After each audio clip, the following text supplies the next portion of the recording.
Hey, it's Johnny of Chicago South SEO. I'm going to quickly show you how to take a YouTube video and add it to your website. Here we go. The first thing you're going to want to do is you're going to want to get to YouTube. You don't have to even be signed in. It doesn't matter whether it's your video or someone else's video that you like, that you want to show on your website. You would basically just select it. Okay, I'm going to search for a video called the Myth of the Cute website. I want to take that and I want to add that to a blog post. So I've typed in what I'm looking for, searching for. I'll hit enter. And the first video that we see here is the one that I'm looking for.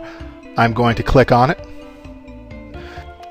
Okay, this is the video that we want to add to our website or our blog. It's called the Myth of the Cute website. The next thing we want to do, if we just want to place a link on there, then all we have to do is come down to this section or this tab that says share, and we just click on it.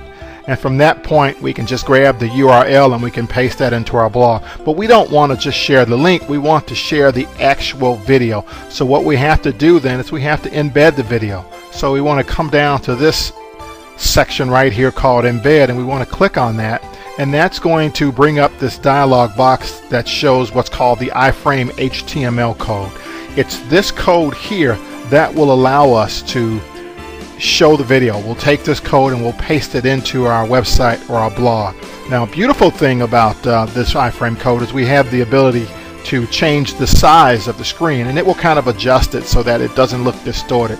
Let's say we wanted to make it 600 by something. We would type in 600 and it would make it 600 by 338.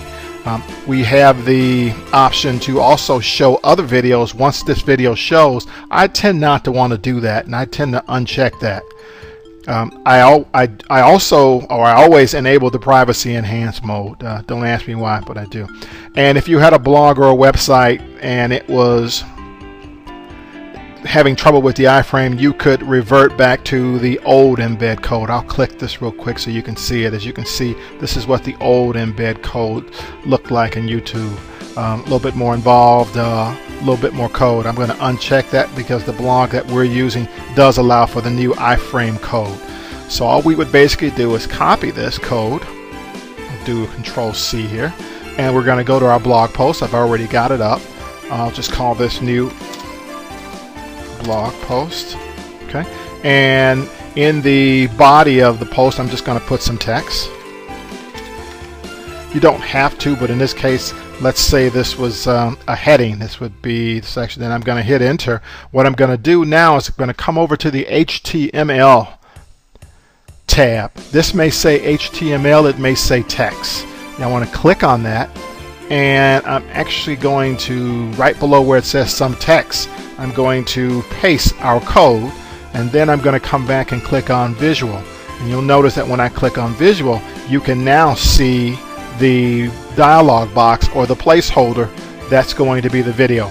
I'm going to save my post as a draft real quick, and I'm going to click on preview so we can see that the video has been embedded, and we can also demo or play it. I'll click preview,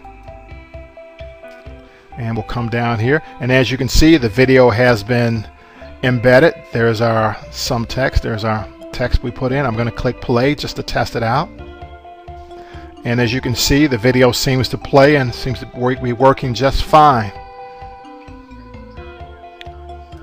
And so I'll stop that. You don't want to hear that, but if you do want to hear or view the video, The Myth of the Cute website, I would encourage you to do so. It's only about 5 minutes long. It really shares some fantastic information about website myths, what people think websites are all about, and they're really not. So in any case, that's how you get a video into your blog post on WordPress. Now, if you've got a static site, it's a little bit more involved because, one, you've got to have access to those web pages, but you also have to understand HTML, and or you also need an HTML editor. And if you don't, you may be forced to work with your web designer or webmaster. And if you don't have one, certainly feel free to reach out to me, Johnny of Chicago South SEO, and I can help you out with that. But in any case, that's how you do it. If you've got any other questions, go to my website, chicagosouthseo.com and drop me a line. Once again, this is Johnny. Take care. Have a great day.